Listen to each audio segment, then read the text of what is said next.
We've been a leader in banking for more than 100 years. You'll find us here, at home, on your phone, and everywhere you go. Renaissance Bank. Understanding you. Member FDIC. Equal housing lender.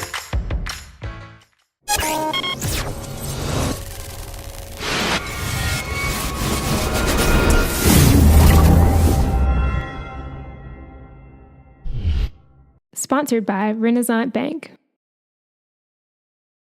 Good morning, Northeast Mississippi. This is Newsbreak for Tuesday, August 22nd. I'm Brad Locke. Thanks for joining us. Just a reminder that Newsbreak comes to you each weekday at 7 a.m. You can watch it on djournal.com, Facebook, YouTube, or the Daily Journal's mobile apps for Apple and Android devices. Going to take a look now at news, sports, and weather for Northeast Mississippi. Let's start with the weather forecast for today. Partly cloudy skies, high of 94 degrees, low around 74, just a 20% chance of rain. 3-day outlook could see some thunderstorms on Wednesday, high of 85, low of 67. The chance of rain is 80%. Thursday, mostly sunny, high of 87, low of 63, 10% chance of rain. Friday, partly cloudy with a high of 89, low of 65, 10% chance of rain. Let's take a look now at some of the top stories from the Daily Journal and djournal.com on this Tuesday. The Lee County Board of Supervisors has voted against building a new jail. In a 3-2 vote Monday morning, the supervisors decided to stay in the current 202-bed facility, which will have to be renovated. The reason cited by those who voted against a new jail, the estimated $51 million cost, which would force a tax increase. Lee County Sheriff Jim Johnson said this action has, quote, backed me into a corner, and he will have to start releasing current inmates from municipalities throughout the county to reduce overcrowding. Johnson said the Lee County Adult Jail has been overcrowded since it opened more than 20 years ago. The facility routinely has 240 or more prisoners. The mayors of Baldwin, Guntown, Saltillo, Tupelo, and Verona all attended Monday's meeting. Most expressed concern over what will happen to their prisoners. When Johnson starts reducing numbers, it will have a more immediate impact on the county's smaller municipalities such as Baldwin, Guntown, Nettleton, Plantersville, Saltillo, Shannon, and Verona. Thousands of local students witnessed the 2017 solar eclipse Monday with excitement and bright but protected eyes. Students and teachers in the Tupelo and Lee County school districts were among those who took their solar eclipse glasses and moved class outside for the historic event.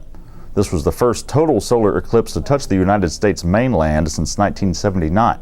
It followed a 70-mile wide path across the country from Oregon to South Carolina. Tupelo and North Mississippi only experienced a partial eclipse, blocking 93% of the sun. It started around 11:54 a.m. and peaked at 1:26 p.m. Mason Wesson, a 6th grade student at Moorville Middle School, was excited about the eclipse. He called it pretty epic. Other descriptions of it range from beautiful to cool, and Thomas Street 1st grader Corbin Swoop said it looked kind of like Pac-Man eating something.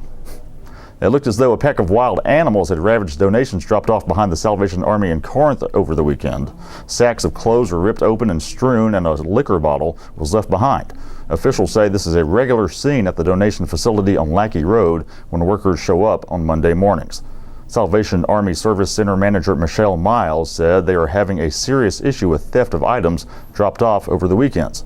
Miles said the police department has been helpful with stepping up patrols of the area. She said they will press charges if someone is caught.